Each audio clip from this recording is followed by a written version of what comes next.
The Bear and the Two Friends, a story of true friendship and trust on the edge of a quiet village.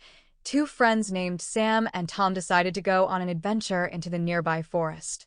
The forest was vast and filled with all sorts of mysteries, but the two friends weren't worried. "We'll stick together no matter what," Tom promised. Sam nodded enthusiastically.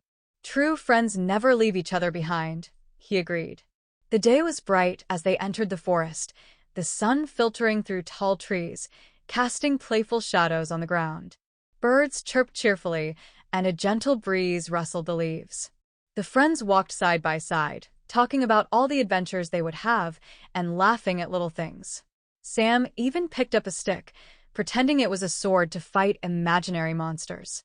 Tom joined in, twirling his own stick like a knight defending a castle. But as they ventured deeper into the forest, the trees grew denser, and the sunlight struggled to find its way through. The cheerful sounds faded, replaced by a heavy, eerie silence. Suddenly, they heard a loud rustling sound nearby.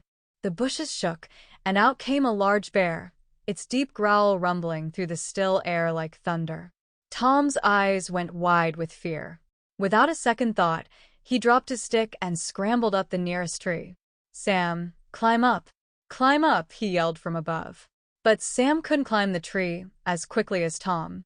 His hands slipped on the rough bark, and the bear was coming closer, its massive paws thudding heavily against the forest floor. Realizing he had no other choice, Sam remembered what his father had once told him.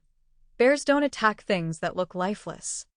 With his heart pounding in his chest, Sam quickly lay down on the ground, as still as a stone. He closed his eyes, held his breath, and pretended to be dead. The bear lumbered toward him, sniffing the air suspiciously. Its dark snout hovered just above Sam's ear, its hot breath sending shivers down his spine. For what felt like hours, the bear sniffed and examined him.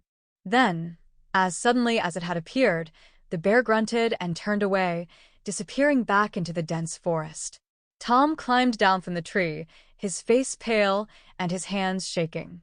Sam, are you okay?" he asked breathlessly.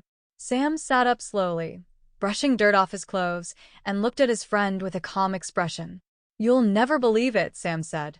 "The bear whispered something to me while you were up in the tree." Tom blinked in surprise. "What?" "What did the bear say?" Sam stared at him for a long moment before answering. "It told me to be careful who I trust and never believe a friend who abandons you when you need them most."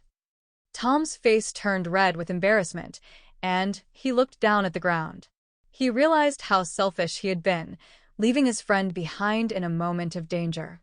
I'm really sorry, Sam," Tom mumbled. "I was scared and I didn't think about how you'd feel. I should have stayed with you." Sam smiled softly, forgiving his friend. "We all get scared sometimes, Tom. But real friends face problems together, even when it's hard." From that day on, Tom learned what it meant to be a true friend. He promised never to abandon Sam again, no matter how difficult things got. The two friends walked out of the forest together, stronger than before, their bond forged by a lesson they would never forget. As they reached the edge of the forest and the sunlight warmed their faces once again, Tom placed a hand on Sam's shoulder. "Thanks for being brave, Sam," he said sincerely. "And thanks for learning what real friendship means," Sam replied with a grin. Together, they headed back to the village, the forest adventure leaving them with not only a story to tell but a valuable lesson about trust, loyalty, and the strength of true friendship.